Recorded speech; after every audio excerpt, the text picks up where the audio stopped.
एक पिता पुत्र व्यापार करते थे।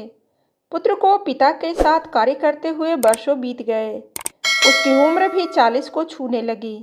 फिर भी पुत्र को पिता न तो व्यापार की स्वतंत्रता देते और न ही तिजोरी की चाबी। पुत्र के मन में सदैव यह बात खटकती।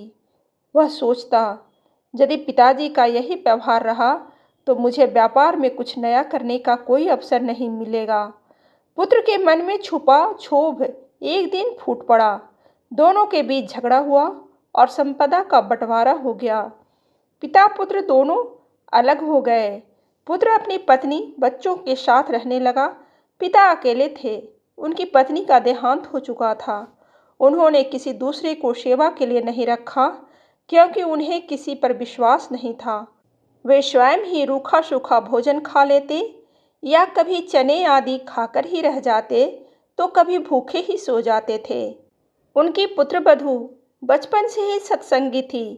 जब उसे अपने ससुर की ऐसी हालत का पता चला तो उसे बड़ा दुख हुआ, आत्मग्लानि भी हुई। उसमें बचपन से ही धर्म के संस्कार थे। बड़ों के प्रति आदर व सेवा का भाव था। उसने अपने पति को मनाने का प्रयास किया, लेकिन वे नहीं माने। पिता के प्रति पुत्र के मन में सद्भाव नहीं था। अब पुत्रवधू ने एक विचार अपने मन में दृढ़ कर उसे कार्यान्वित किया। वह पहले पति व पुत्र को भोजन कराकर क्रमशः दुकान और विद्यालय भेज देती। बाद में स्वयं ससुर के घर जाती, भोजन बनाकर उन्हें खिलाती और रात्रि के लिए भी भोजन बनाकर रख देती। कुछ दिनों तक ऐसा ही चलता रहा।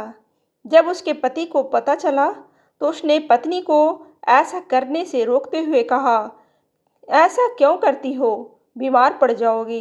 तुम्हारा शरीर इतना परिश्रम नहीं सह पाएगा।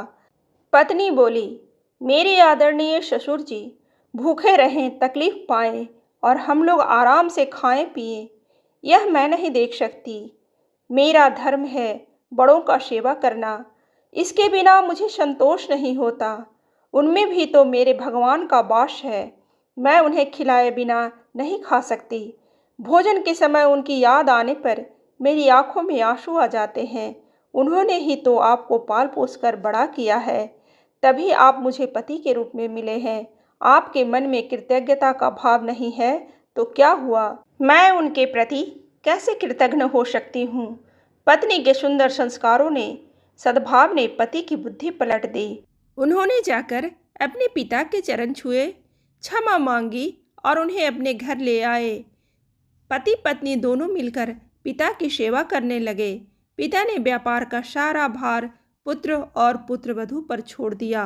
कहानी से सीख, किसी भी व्यक्ति में सच्चा सद्भाव है, मानवीय संवेदनाएं हैं, सुसंस्कार हैं तो वह अपने मन को जोड़ सकता है। घर परिवार में सुख शांति बनी रह सकती है। कहानी अच्छी लगे तो लाइक जरूर करें और ऐसी ही कहानी सुनने के लिए सब्सक्राइब बटन दबाइए।